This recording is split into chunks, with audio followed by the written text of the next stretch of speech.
నమస్కారం. మన విద్యా 24/7 ఛానల్కి స్వాగతం.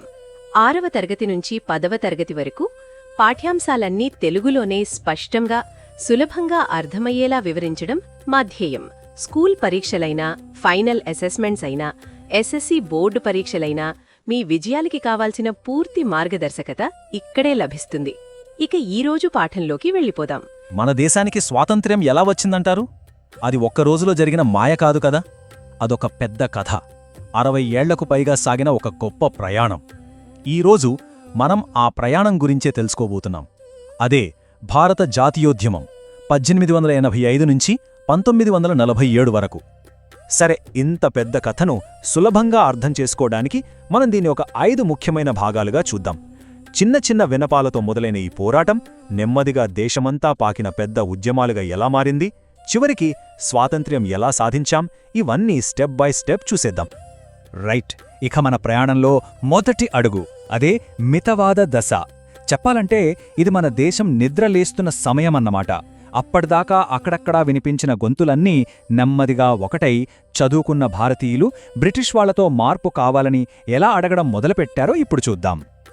అయితే ఈ ఉద్యమం మొత్తానికి ఊపిరిపోసింది ఒకే ఒక్క ఆలోచన, అదే జాతీయవాదం. ఏంటిది? సింపుల్గా చెప్పాలంటే మన భాషలు వేరు, మన మతాలు వేరు, మన పద్ధతులు వేరు, అయినా సరే మనమంతా భారతీయులం, మనదంతా ఒకే దేశం అనే ఒక గట్టి ఫీలింగ్. సరిగ్గా ఇదే ఫీలింగ్ విదేశీ పాలనకు వ్యతిరేకంగా అందరినీ ఒక్కతాటిపైకి తెచ్చింది. ఇండియన్ నేషనల్ కాంగ్రెస్ అనేది ఒక్కసారిగా పుట్టుకొచ్చిన సంస్థ కాదు, దాని వెనక చాలా కథ ఉంది. ఇక్కడ చూస్తున్నాం కదా, కాంగ్రెస్ రాకముందే దేశంలో వేరువేరు చోట్ల ఇలాంటి చిన్న చిన్న సంఘాలు ఏర్పడ్డాయి. ఇవన్నీ తమ తమ ప్రాంతాల్లోని సమస్యల గురించి మాట్లాడటం మొదలుపెట్టాయి. చెప్పాలంటే ఒక పెద్ద జాతీయ ఉద్యమానికి ఇవ్వే పునాది రాళ్లు వేసాయన్నమాట. సరే, ఈ కాంగ్రెస్లో మొదట్లో ఉన్న లీడర్స్ని మితవాదులు అంటారు. ఎందుకంటే వాళ్ళకి బ్రిటిష్ వాళ్ల న్యాయ వ్యవస్థ మీద ఒక నమ్మకం ఉండేది. మనం సరిగ్గా అడిగితే వాళ్ళు వింటారని అనుకునేవాళ్లు. అందుకే వాళ్ల పద్ధతి ఎలా ఉండేదంటే, హింస వద్దు, గొడవద్దు, కేవలం పిటిషన్లు ఇవ్వడం, ప్రెస్లో రాయడం, మీటింగులు పెట్టడం, ఇలా లాజికల్గా మాట్లాడితే బ్రిటిష్ వాళ్ళని ఒప్పించొచ్చు అని గట్టిగా నమ్మారు. కానీ ఎన్ని విన్నపాలు చేసినా బ్రిటిష్ ప్రభుత్వం నుంచి పెద్దగా స్పందన రాలేదు. దీంతో ఉద్యమంలో ఒక కొత్త టర్న్ వచ్చింది, ఒక కొత్త ఉత్సాహం, ఒక కొత్త శక్తి. అదే స్వదేశీ ఉద్యమం. దీన్నే సామాన్య ప్రజల నిరసనలో మొదటి నిప్పురవ్వ అని చెప్పొచ్చు. సరిగ్గా 1905లో అప్పటి వైస్రాయ్ లార్డ్ కర్జన్ ఒక షాకింగ్ నిర్ణయం తీసుకున్నాడు. అదే బెంగాల్ విభజన. బ్రిటిష్ వాళ్ళేం చెప్పారంటే, అడ్మినిస్ట్రేషన్కి కష్టంగా ఉంది, అందుకే పంచుతున్నామని. కానీ ఆలోచించండి, ఒక పెద్ద రాష్ట్రాన్ని ఉన్నట్టుండి 2 ముక్కలు చేయాల్సినంత అవసరం ఏముంటుంది? దీని వెనుక అసలు కదేమైనా ఉందా? ఇక్కడ కనిపిస్తున్నాడే, ఇతనే లార్డ్ కర్జన్, ఈ విభజన వెనుకున్న మాస్టర్ మైండ్. అతని అసలు ప్లాను అడ్మినిస్ట్రేషన్ కానే కాదు, పక్కా పొలిటికల్. జాతీయ ఉద్యమానికి బెంగాల్ ఒక అడ్డాలాంటిది. దాన్ని బలహీనపరచాలంటే ఏం చేయాలి? హిందువుల్ని, ముస్లింలని మతం పేరుతో విడగొట్టాలి. వాళ్ల ఫేమస్ డివైడ్ అండ్ రూల్ పాలసీలో ఇదొక పెద్ద స్కెచ్ అన్నమాట. ఈ బెంగాల్ విభజన ఎఫెక్ట్తో కాంగ్రెస్లోనే 2 గ్రూపులు ఏర్పడ్డాయి. ఇక్కడ చూడండి ఎంత తేడా ఉందో.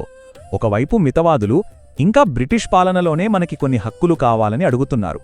మరోవైపు అతివాదులు అనే కొత్త గ్రూప్, ఇక మీ పాలన వద్దు, మాకు పూర్తి స్వాతంత్ర్యం అంటే స్వరాజ్ కావాలి అని గట్టిగా నినదించారు.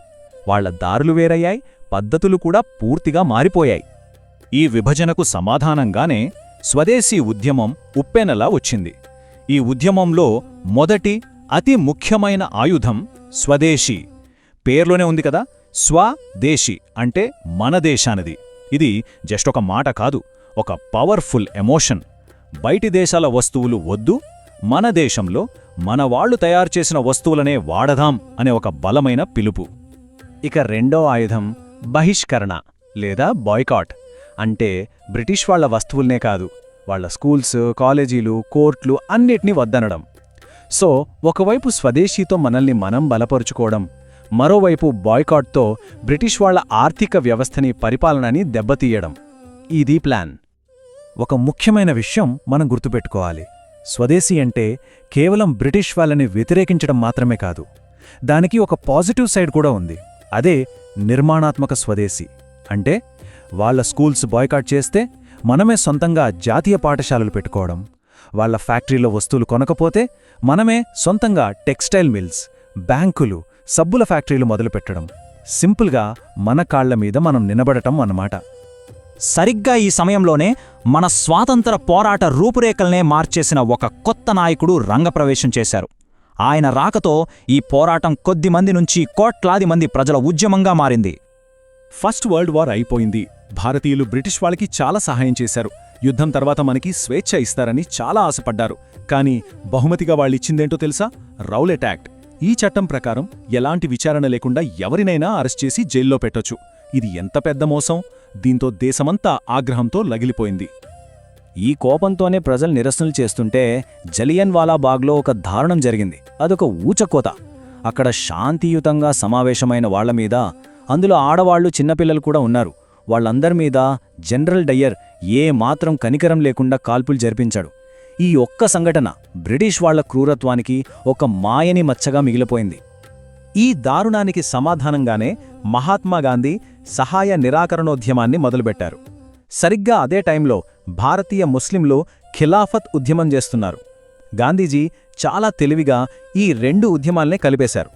ఫలితంగా బ్రిటిష్ వారికి వ్యతిరేకంగా హిందూ ముస్లిం ఐక్యత ఎప్పుడూ లేనంత బలంగా కనిపించింది. అయితే ఉద్యమం పీక్ స్టేజ్లో ఉన్నప్పుడు ఒక ఊహించని సంఘటన జరిగింది. చౌరీ చౌరా అనే చోట కొంతమంది నిరసనకారులు కోపంతో ఒక పోలీస్ స్టేషన్ని తగలబెట్టారు. ఈ హింస గురించి తెలిసిన వెంటనే గాంధీజీ చాలా బాధపడ్డారు. ఆయనకు అహింస అనేది ప్రాణం కంటే ముఖ్యం. అందుకే ఒక్క క్షణం కూడా ఆలోచించకుండా అంత పెద్ద ఉద్యమాన్ని ఒక్కసారిగా ఆపేశారు. ఉద్యమం ఆగినా ప్రజల్లో స్వాతంత్ర్య కాంక్ష మాత్రం చల్లారలేదు. నిజానికి అది మరింత బలపడి ముందు ముందు ఇంకా పెద్ద ఉద్యమాలకు దారితీసింది. ఆ తర్వాత ఉద్యమం కొత్త రూపం తీసుకుంది. ఈ ఫేజ్లో 2 మేజర్ మూమెంట్స్ జరిగాయి. ఒకటి దండీ మార్చ్తో మొదలైన సివిల్ డిజోబీడియన్స్ మూమెంట్, అంటే శాసనోల్లంఘన ఉద్యమం. ఆ తర్వాత ఇక ఫైనల్గా బ్రిటిష్ వాళ్ళని భారత్ వదిలి వెళ్ళిపోండి అని నినదించిన క్విట్ ఇండియా మూమెంట్. 1942లో క్విట్ ఇండియా ఉద్యమం టైంలో గాంధీజీ ఒక ఫైనల్ కాల్ ఇచ్చారు. డూ ఆర్ డై, చేయండి లేదా చావండి, ఇక వెనక్కి తగ్గేది లేదు, స్వాతంత్రం సాధిస్తాం లేదా ఆ ప్రయత్నంలో ప్రాణాలు వదులుతాం అనే అంత తీవ్రమైన పిలుపది.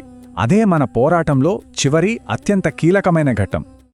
ఇన్ని దశాబ్దాల పోరాటం, ఇన్ని త్యాగాల తర్వాత చివరికి స్వాతంత్ర్యమనే కల నిజమయ్యే సమయం వచ్చింది. కాని ఆ విజయంతో పాటే ఒక పెద్ద విషాదం కూడా జరిగింది. అదే దేశ విభజన. అఖండంగా ఉన్న మన దేశం 2 ముక్కలైంది. సెకండ్ వరల్డ్ వార్ కూడా అయిపోవడంతో ఇక బ్రిటిష్ వాళ్లకి ఇండియాను వదిలి వెళ్ళక తప్పలేదు. చివరికి ఆగస్ట్ 15, 1947న మనమెన్నో ఏళ్లుగా ఎదురుచూస్తున్న స్వేచ్ఛ మన సొంతమైంది. స్వాతంత్ర్యం అయితే వచ్చింది, కాని ఎంత పెద్ద మూల్యం చెల్లించి. దేశం ఇండియా పాకిస్తాన్గా విడిపోయింది. లక్షలాది మంది ప్రాణాలు కోల్పోయారు. కోట్ల మంది నిరాశ్రయులయ్యారు. అసలు ఈ విభజన ఎందుకు జరిగింది? దీనికి ఎవరు కారణం? ఇది ఇప్పటికీ మనల్ని వెంటాడే ఒక పెద్ద ప్రశ్న. సరే, ఈరోజు మనం చాలా విషయాలు చర్చించుకున్నాం కదా. మనం ఎంతవరకు అర్థం చేసుకున్నామో తెలుసుకోటానికి ఈ కొన్ని ప్రశ్నల గురించి ఒకసారి ఆలోచించి చూడండి. ఒక్కసారి మనం వెనక్కి తిరిగి చూస్తే ఈ ప్రయాణం ఎంత గొప్పదో అర్థమవుతుంది. చిన్న చిన్న విన్నపాలతో మొదలై స్వదేశీ ఉద్యమంతో వేగం పుంజుకుని గాంధీజీ రాకతో కోట్లాది మందిని కలుపుకున్న ఒక మహాసముద్రంలా మారి చివరికి స్వాతంత్ర్యం అనే తీరాన్ని చేరింది. ఈ ప్రయాణంలో ఎన్నో మలుపులు, మరెన్నో త్యాగాలు. ఈ మొత్తం ప్రయాణంలో మాతో ఉన్నందుకు చాలా ధన్యవాదాలు. ఇలాగే కొత్త విషయాలు తెలుసుకుంటూ ఉండండి, ఎందుకంటే కలిసి నేర్చుకోవడం ఎప్పుడూ సులభమే. ఈరోజు చూసిన పాఠం మీకు ఉపయోగపడిందని హృదయపూర్వకంగా ఆశిస్తున్నాను. ఇలాంటి మరిన్ని స్పష్టమైన, సహాయకరమైన, మార్కులు పెంచే పాఠాలు పొందాలంటే మన విద్యా 24/7 ఛానల్ను తప్పకుండా సబ్స్క్రైబ్ చేయండి. ఈ వీడియో నచ్చితే లైక్ చేయండి, మీ ఫ్రెండ్స్కి షేర్ చేయండి. మీ సందేహాలు, సూచనలు, తదుపరి నేర్చుకోవాలనుకున్న విషయాలు కింద కామెంట్స్లో రాయండి. మీ స్పందన మాకెంతో ముఖ్యం. మీ ఒక్క లైక్, ఒక్క షేర్, ఒక్క కామెంట్ కూడా ఈ చదువు వెలుగును మరింత మంది విద్యార్థులకు చేరుస్తుంది. మాతో ఉండండి. మీ నేర్చుకునే ప్రయాణాన్ని ప్రతిరోజు మరింత బలంగా, మరింత స్పష్టంగా మరింత ప్రభావవంతంగా మార్చుకుందాం. ధన్యవాదాలు.